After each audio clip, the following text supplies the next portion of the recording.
হরে কৃষ্ণ। আজ আমরা শ্রীমদ্ ভগবদ গীতার ত্রয়োদশ অধ্যায়ের মাহাত্ম্য পর্যালোচনা করব। শ্রী পদ্মপুরাণে দেবাদিদেব শিব তার পত্নী পরম বৈষ্ণবী পার্বতী দেবীকে শ্রীমদ্ ভগবদ গীতার মহিমা ক্রমান্বয়ে বর্ণনা করেছেন। শ্রী শিব বললেন, হে পার্বতী, শ্রীমদ্ ভগবদ গীতার ত্রয়োদশ অধ্যায়ের অসীম মাহাত্ম্য শ্রবণ করো। এই মাহাত্ম্য শ্রবণে তুমি অতীব আনন্দিত হবে। দক্ষিণ ভারতে তুঙ্গভদ্রা নামে এক বিরাট নদী আছে। ভূগোল যারা আমরা পড়েছি তারা আমরা দেখেছি, এই নদীর নাম শুনেছি। এই নদীর তীরে হরিহরপুর নামে এক সুন্দর শহর বর্তমান। সেখানে হরিহর নামে শিবের এক বিগ্রহ পূজিত হয়ে থাকেন। এই শিবের দর্শনে কল্যাণকারী বস্তু লাভ হয়। এই হরিহরপুরে হরিদীক্ষিত নামে সরল অনাড়ম্বর জীবনযাপনকারী এক অতি পণ্ডিত ব্রাহ্মণ বাস করতেন। ব্রাহ্মণের নাম হরিদীক্ষিত, অর্থাৎ ভগবান শ্রীকৃষ্ণের নামে তিনি দীক্ষিত হয়েছিলেন। তার স্ত্রী ছিল অতি দুরাচারী। হীন শ্রেণীর কাজের জন্য লোকেরা তার স্ত্রীকে দুরাচারী বলে ডাকত। সবসময় সে তার স্বামীর সঙ্গে গালিগালাজপূর্ণ ভাষায় কথা বলতো। স্বামীর সঙ্গে কখনো সে বিশ্রাম নিত না। স্বামীর বন্ধুদের সঙ্গে সবসময় সে রূঢ় ব্যবহার করত এবং সে তার কাম পিপাসা চরিতার্থ করতে পরপুরুষের সঙ্গ করত। এছাড়াও সে বিভিন্ন রকমের মাদকাসক্ত ছিল। শহরাঞ্চলে দিন দিন জনাধিক্য ঘটায় সে তার প্রেমিকদের সঙ্গে অবাধ মেলামেশার জন্য বনের মধ্যে এক কুটির নির্মাণ করল। একদিন রাত্রিতে সে খুবই কামার্ত হল এবং কাম প্রবৃত্তি নিবৃত্ত করবার মতো কোনো পুরুষ না পেয়ে বনের মধ্যে তার মিলনস্থলে যদি কোনো প্রেমিকের সন্ধান পাওয়া যায় সেই আশায় সেখানে গেল। কিন্তু সেখানেও সে কাউকে না পেয়ে কামের তীব্র দহন জ্বালায় বনের মধ্যে ইতস্তত ঘুরে বেড়াতে লাগলো, যদি তার কাম পিপাসা চরিতার্থ করার মতো কোনো পুরুষ পাওয়া যায় এই আশায়।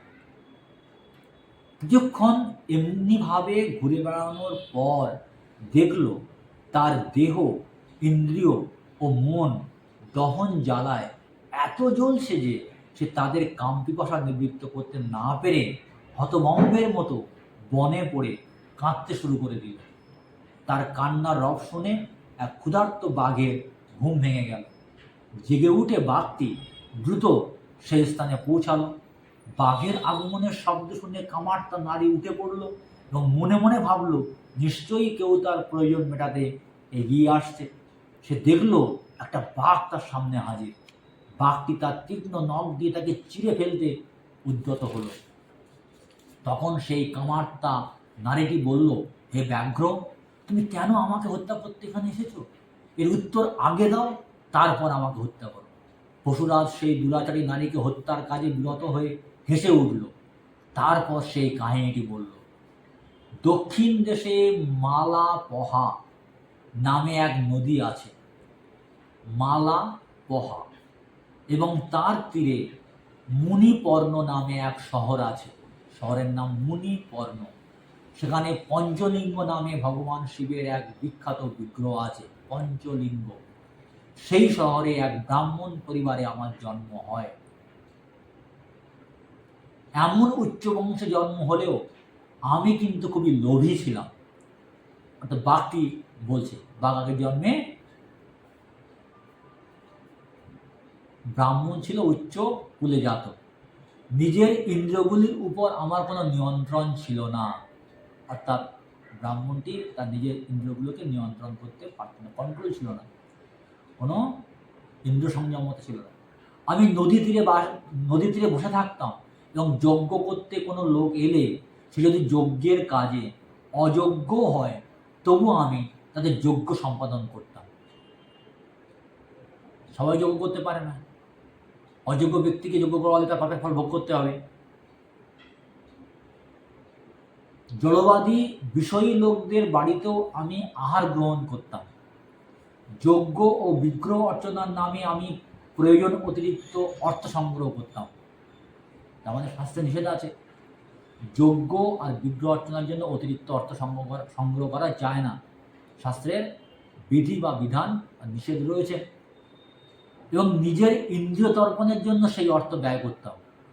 তিনি যা পূজা অর্চনা করার পরে যে অর্থ পেতেন তা নিজের ইন্দ্রিয় সুখ লাভের জন্য ব্যয় করতেন। যে সকল ব্রাহ্মণ কঠোরভাবে শাস্ত্রের অনুশাসন মেনে চলতেন তাদেরও আমি সমালোচনা করতাম। কখনো কাউকে কিছু দান করতাম না। ধীরে ধীরে আমি বৃদ্ধ হলাম, চুল পেকে গেল, দাঁত পড়ল, দৃষ্টিশক্তি ক্ষীণ হলো, কিন্তু তবুও আমার অর্থ সংগ্রহ ও সঞ্চয় লালসা দূর হলো না। একদিন ভুলক্রমে আমি কয়েকজন নিষ্ঠুর ও দক্ষ প্রতারক ব্রাহ্মণের বাড়িতে কিছু খাদ্য ভিক্ষা করতে গেলাম। একজন নিষ্ঠুর ব্রাহ্মণ এবং দক্ষ প্রতারক ব্রাহ্মণ, আমার উপর তারা কুকুর লেলিয়ে দিল। একটি কুকুর আমার পা কামড়ে দিল, আমি পড়ে গিয়ে মরে গেলাম। তারপর থেকে আমি এই বাঘের দেহ লাভ করে এই বিপদ সংকুল বনে বাস করছি। তাহলে ব্রাহ্মণটি পড়ে মারা গেল কুকুরের তাড়া খেয়ে মরে গিয়ে ব্রাহ্মণ থেকে বাঘের শরীর প্রাপ্ত হয়ে গেল। সৌভাগ্যবশত আমি আমার গত জন্মের কথা মনে করতে পারছি। এই জন্মে আমি কোনো ভক্ত, সন্ন্যাসী বা সাধ্বী নারীকে আক্রমণ করি না। অর্থাৎ বাঘটি এখন এই জন্মে তার পূর্বজন্মের কথা স্মরণ হচ্ছে, তার ভুলগুলো সে অনুভব করতে পারছে, তাই সে কোনো ভক্ত, সন্ন্যাসী বা সাধ্বী নারীকে আক্রমণ করে না। শুধু পাপাত্মা ও অসতী নারীদের ভক্ষণ করি। তুমি হলে সবচেয়ে অসতী ও পাপী নারী, তাই তোমাকে দিয়েই আমার মধ্যাহ্ন ভোজন সম্পন্ন করব। কাহিনী শেষ করে বাঘটি সেই পাপী নারীকে খেয়ে ফেলল। এরপর যমদূতেরা তাকে দুয়ার নামক নরকে নিক্ষেপ করল। তাকে, বাঘটিকে। কোথায়? দুয়ার, দয়স্য অন্তুস্তয়াকার দশনর, 28 রকমের নরকের মধ্যে শ্রীমদ্ ভাগবতমে বর্ণিত 28 প্রকার নরকের মধ্যে একটি নরকের নাম দুয়ার নামক নরকে নিক্ষেপ করল। মল, মূত্র ও রক্তের সরোবর হলো এই দুয়ার নরক। দুয়ার নরক হচ্ছে মল, মূত্র ও রক্তের সরোবর। অর্থাৎ যাতনাশ্বরী প্রাপ্ত হয়ে যমলোকে ওই সরোবরের মধ্যে দীর্ঘকাল থাকতে বাধ্য করে যাতনা প্রাপ্ত হতে জীবকে বাধ্য করবে যমদূতেরা। সেই নোংরা স্থানে তাকে 10 কোটি কল্প থাকতে হয়েছিল। তারপর তাকে সেখান থেকে রৌরব নরকে নিক্ষেপ করা হয়। আরেকটি ভয়ঙ্কর নরক। রৌরব নরকে গেলে রুরু নামক পোকা সেই শাস্তি ভোগকারী নরকের সাজাপ্রাপ্ত জীবের শরীর থেকে খুবলে খাবে। রুরু নামক পোকা সেই রৌরব নরকে